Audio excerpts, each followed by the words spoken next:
This is this product right here. Okay, mama. Napag-ganun talaga ako, to be honest. I tried to love this product as in-apply ko talaga siya maraming beses as in everyday mga sis kasi baka it's not you, it's me. Hello everybody, welcome back to my channel. Today I'll be reviewing Lux Organics. Alam ko sobrang sikat talaga ng brand na yan sa Philippines ngayon kasi yung mga nag-i-endorse, Heart Evangelista, Miss Ann Klutz, Ana Kai, sobrang bibigatin talaga mga sis. I'm not sure about their videos though, like I'm not sure if they're sponsored, but this video is not sponsored. I wish sponsored to, pero hindi po mga sis. I bought them with my own money kasi nasa States ako, meron akong nahanap na reseller or nagbebenta ng Lux Organics dito sa California. If you guys are curious about Lux Organics products, ilalagay ko lang yung Instagram niya dito. Sa kanya ko to in-order mga sis, tas meron pang paparating dito na part 2. So consider this a part 1 ng Lux Organics best and worst. Actually, last week ko pang natanggap itong mga products na to mga sis, pero kinailangan ko munang i-test out sila off camera before I sit here and talk to you about the products that I like and the products that I don't like. Hindi ko na po papahabain yung intro, magsisimula na tayo. Ito muna yung uunahin ko mga sis ha, kasi ito daw yung bestseller ng Lux Organics. It's the Lux Organics Soothing Gel, Aloe Vera, and Snail for all skin types. It says here it's 95% Centella asiatica, hyaluronic acid, collagen, and then arbutin. Maganda yung ingredients list ng product na to, and it's also alcohol-free, paraben-free, made in Korea. Nagustuhan ko yung nakalista dito mga sis kasi mga favorite ko tong ingredients sa skincare talaga. Centella asiatica, it will help calm and smooth your skin. Hyaluronic acid, it's gonna add moisture and helps prevent yung mga fine lines, wrinkles, ganon. Collagen, topically applied, it's gonna add moisture and then parang yung plump looking yung skin mo, but that's just the extent of what it can do. Kasi I believe in taking collagen, pero topically applied, yun lang yung nagagawa niya talaga. Arbutin naman mga sis, it's effective in treating mga pigmentations or yung mga acne scarring. If you're still new to my channel, I have super dry skin and ito yung ginamit ko buong week last week. Sa morning ko lang siya ginagamit and medyo nabitin ako. If you have dry skin and if you wanna get this to add more moisture sa skin mo, hindi talaga siya ganun ka-hydrating sa skin. And okay naman siya first application. It has that cooling effect. Tapos maganda siya pag i-lather mo sa skin, pero pag nag-set na talaga siya, nagiging soft matte yung finish niya. So nakukulangan ako. Sometimes when I use this, I still go in with my morning skincare routine and naglalagay pa rin talaga ako ng oil kasi nga, again, nakukulangan ako. Binasa ko yung benefits sa likod, tapos yung mga ingredients dito mga sis, ang makaka-benefit sa product na to if you have a lot of acne scar. And siguro the more you use this product, the more nag-fade yung mga acne scar nyo. By the way, if you have sensitive skin, just be careful sa mga products na merong snail mucin. I don't know why. Ako hindi naman sensitive yung skin ko, pero lahat ng products na merong snail mucin, nagkakabutlig yung noo ko. Hindi ko alam talaga kung anong nangyari, pero may maliliit na yun, hindi ko ma-explain. Basta maliliit na butlig na white. Meron akong napansin sa noo ko ng konti last night, pero nawala din naman siya in the morning. But I'm not sure if it's because of this product. But then again, every time I use products na merong snail mucin, yan yung nangyayari talaga sa noo ko. Next naman mga sis, itong Aloe Vera and Snail Moisturizing Cloud Soap. Ganito yung packaging niya. Kinip ko talaga para mapakita ko sa inyo. Tapos ito yung sabon. Dalawa kasi yung tinetest out ko na sabon. So ito yung ginagamit ko in the morning. Tapos yung isa ginagamit ko sa gabi. Pero ito sis, na-shock ako kasi hindi lang ako yung gumagamit, si Dave din ginagamit niya. Pero parang walang nangyari sa sabon sis.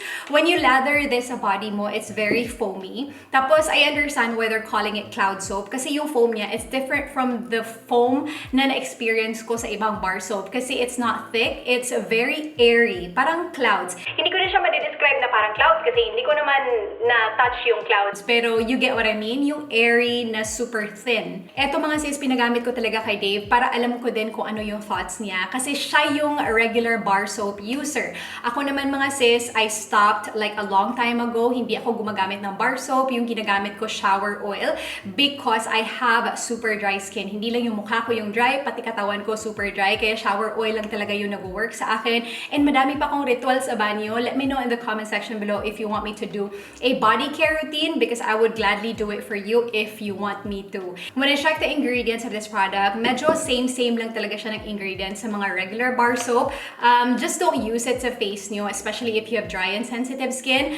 Just stick to using this sa body. Okay naman talaga siya sa katawan. Wag lang siguro sa mukha. Yung isa na ipapakita ko sa inyo later, kinumpare ko yung ingredients nilang dalawa. Mas okay yun na magamit nyo sa face kasi mas natural yung ingredients compared to this soap right here. Magkaiba yung review namin ni Dave. Ito talaga sobrang na-inlove siya kasi mabango siya. Yung amoy niya, milky papaya, ganun. ganon. It doesn't really translate in your body. Paglabas mo na shower, hindi mo naman maaamoy na ganito talaga, yung igaganon mo yung soap. Parang super mild lang yung maaamoy mo sa balat mo. If you're like Dave, and you're a regular bar soap user, then I think you're gonna enjoy this. Eto na lang yung isusunod ko para ma-compare ko tong dalawang sabon na to. This is the Lux Organics 98% Aloe Vera Natural Soap for Face and Body with Vitamin C and Glutathione. So sa pangalan na Vitamin C and Glutathione, so this is a whitening soap.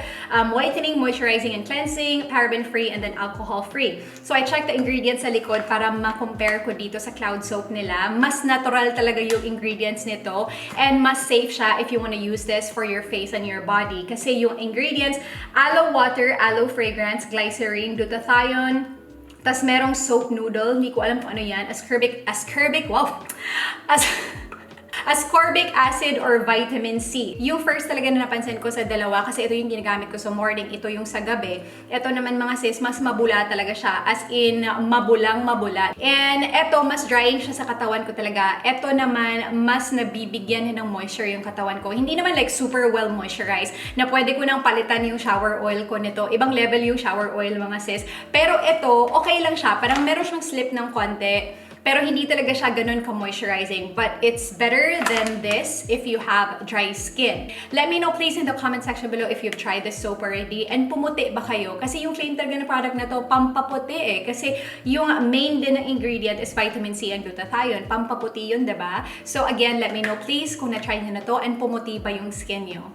Eto na mga sis, let's talk about the product na hindi ko ma-recommend sa inyo and hindi ko talaga nagustuhan. Please do not kill me if you like this product kasi magkaiba yung skin type natin and magkaiba din yung preference natin. I have super dry skin kaya medyo picky ako when it comes to body creams. So this is the Lux Organics Body Cream Aloe Vera with Vitamin C, brightening and moisturizing, paraben-free. Brightening, maybe. Moisturizing, I tried to love this product as in-apply ko talaga siya maraming beses as in everyday mga sis kasi baka it's not you, it's me. When you first put it on your skin, maganda naman talaga siya tingnan. Very dewy, very healthy, very shiny, and mabango siya. Sobrang bango talaga ng product na to. Kaya medyo ako nasasayangan kasi nga mabango siya. Gustong gusto ko yung amoy. Pero yung effect niya sa skin ko, hindi ko talaga nagustuhan. So again, when you first lather it sa skin, very moisturizing, very dewy, juicy ng skin ko. After 30-45 minutes, 1 hour, pag nag-dry na siya or nag-set na siya sa skin ko, pag iganon ko yung kuko ko, as in nakalinya talaga, nakikita talaga yung dryness everywhere. Lahat ng mga body cream na na-try ko, it always has that thicker consistency because it's gonna give you ultra moisture. Mas makapal talaga siya if you compare it sa lotion. Yung mga lotion kasi mas madaming water content yun, kaya mas manipis yung feeling nila. So ito na lang yung kinuha ko sa banyo kasi ito yung magkapareho ng packaging dito kay Lux Organics. This is the CeraVe Moisturizing Cream for normal to dry skin. Super simple ingredients, but this really keeps my body well moisturized all day or day. Hindi ko na kailangan mag-reapply. And kasi wala tong amoy, minimix ko to with my lotion para bumango naman siya ng konti. But I really like this, and if you have sensitive skin, like dry sensitive skin, eto mga sis, ma-recommend ko talaga sa inyo, maganda siya. Next naman mga sis, let's talk about the Lux Organics Ultimate Defense Tinted Sunscreen UVA UVB Protection. This has SPF 50 PA3+ sis. This has galactomyces ferment filtrate and vitamin C, and medyo na-shock ako nung nakita ko tong galactomyces kasi I don't know if you've watched my morning skincare routine already, kaya sobrang love ko yung Secret Key na essence kasi number 1 ingredient doon is galactomyces, and parang dupe talaga siya kay SK2 kasi yung SK2 products, yung number 1 ingredient din nila is galactomyces ferment filtrate. Ilalagay ko lang dito sa screen mga sis kasi sobrang dami talagang benefits ng galactomyces sa skin natin, and meron din tong vitamin C, so it's brightening. Sasabihin ko sana it's brightening. Wow! Hindi na po ako mapapaligoy-ligoy. I'm just gonna go straight to the point and tell you that this is the best tinted sunscreen that I've tried ever. And sobrang gaan niya sa feeling kasi yun talaga yung first na napansin ko, magaan siya. May mga ibang tinted sunscreen, yes, it's gonna give you fuller coverage or more coverage, pero mabigat siya mga sis and mainit. But this one, it feels really light on the skin. The only con na nakita ko sa product na to is yung may pagka-grayish tint. Medyo gray siya ng konti talaga. As you can tell, medyo may pagka-gray yung mukha ko. Kaya ako gumamit ng concealer, yung e.l.f. ko na hydrating concealer kasi medyo yellowy yon para hindi naman ganun ka-gray yung skin ko. You can sheer this one out if you want yung parang super sheer lang. You can also build up the coverage pero hanggang high-medium lang siya. So hanggang high-medium lang ako, and if you want more coverage, yung ginagamit ko pang set ng mukha ko, yung powder foundation para maging fuller yung coverage ng base ko. This is really a beautiful pang everyday na base and meron ka ng protection kasi this has SPF 50 already. Pero ang masasuggest ko, do not rely on the SPF sa product na to kasi diba sabi ko sa inyo, when you use SPF, dapat 1 teaspoon or super dami talaga. So pangit naman kung super damihan nyo kasi masasayang yung product. So I suggest use a sunscreen first and then use this for extra protection. Pero maganda to, if you have dry skin, normal, combo, and oily, I think you can wear this sunscreen. Kung oily skin ka, make sure to mattify your face with a mattifying powder. If you have dry skin, you can wear this not setting your face if you want dewy look. Kasi ako guys, whenever I use this, yung pang everyday lang, siniset ko lang yung concealer ko and yung buong mukha ko, hindi ko na siya siniset talaga. This product is really, really good and I can highly, highly recommend. Maghihilamos na sana ako mga sis, but I had to turn everything on again and insert this video. Kasi nakalimutan ko sabihin sa inyo na yes, ginamit ko yung tinted sunscreen the whole week last week every time we go out. Na-try ko siyang gamitin 4 hours, 6 hours, and then max siguro mga 8 hours. Pero hindi kasi ako nainitan ng bonggang-bongga kasi nasa kotse, paglabas ng kotse, pupunta ng restaurant or grocery store, ganon. Pero hindi talaga ako pinawisan. May time na pinawisan ako kasi nag-workout ako ng 30 minutes. Pero hindi talaga siya like natatanggal dito, natatanggal dito. Super ganda siyang mag-fade. Yun yung nagustuhan ko sa kanya. Hindi yung parang pag-fade niya, parang, uy, anong nangyari sa mukha mo sis? Hindi ganon. Sobrang ganda mag-fade yung tinted sunscreen ng Lux Organics. Moving on to this product right here, it's a Lux Organics Beauty Mist, and ito yung collab ni Miss Anne Klutz. Andito si Miss Anne with Lux Organics. This is a makeup setting spray. It says here for long-lasting, hydrating, and glowing finish. And meron talaga dito sa likod na meron din siyang galactomyces. Kaya medyo napapawaw ako na wow, this has galactomyces too. And you guys already know that I love the ingredients so much. Nung nilabas to ni Miss Anne Klutz and nung sinabi niya na it's gonna give you a glowing skin, napag-ganun talaga ako, to be honest. Matagal na ako nag-watch ni Miss Anne kasi alam ko na oily skin siya. And for her to come out with a product na nagpapaglow ng skin, parang hindi siya tugma na glowy tas oily naman siya. But wait, there's more. Huwag kayong magalit agad kasi wala pa ako mga sis sa review. Wait lang. Yes, meron siyang glowy finish, pero hindi siya nagsistay na super dewy and glowy all day or day. I have a lot of glowy setting sprays, and if I compare this kay Tatcha, yung kay L'Oreal, yung iba ko pang mga glowy setting spray, hindi talaga siya ganun ka-dewy. Hindi glowy yung ma-describe ko sa product na to. It's gonna give you that healthy finish. Ganon. Parang healthy glow lang yung nangyayari sa skin without looking too oily. So now I understand why nire-recommend to ni Miss Anne kahit oily skin siya. But if you wanna use this and if you're thinking na it's gonna mattify your face, hindi siya magmamattify ng face mo. But this setting spray, you can use it dry, normal, combo, and oily skin. I'm gonna spray it on para makita nyo. Tapos para makita nyo din yung sprayer niya. Kasi super fine, in fairness. Maganda yung pag-spray niya. Ito lang pala yung con na nakita ko sa product na to. Sis, wait lang. Medyo matapang yung amoy niya, like perfumey scent talaga. Di ba sabi ko sa inyo na nagustuhan ko yung mga amoy ng Lux Organics kasi very mild. Pero ito mga sis, parang perfumey scent siya. Although hindi mo naman naaamoy sa balat mo after spraying it, but when you're spraying it, and especially if you're talking, mauubo ka talaga. So next time, sana, yun na yung mga comment ko, next time sana bawasan yung fragrance, or maybe they'll put fragrance, pero yung super mild lang. Pag sensitive yung skin nyo, pag mga products na may fragrance talaga, yun yung number 1 nakaka-cause ng irritation. Anyway, moving on to this product right here, since we're already talking about setting sprays, Lux Organics Deep Moisture and Youth Preserving Hydro Firming Mist. Ito napanood ko kay Anakay and favorite niya to. Ito mga sis, hindi ko siya favorite.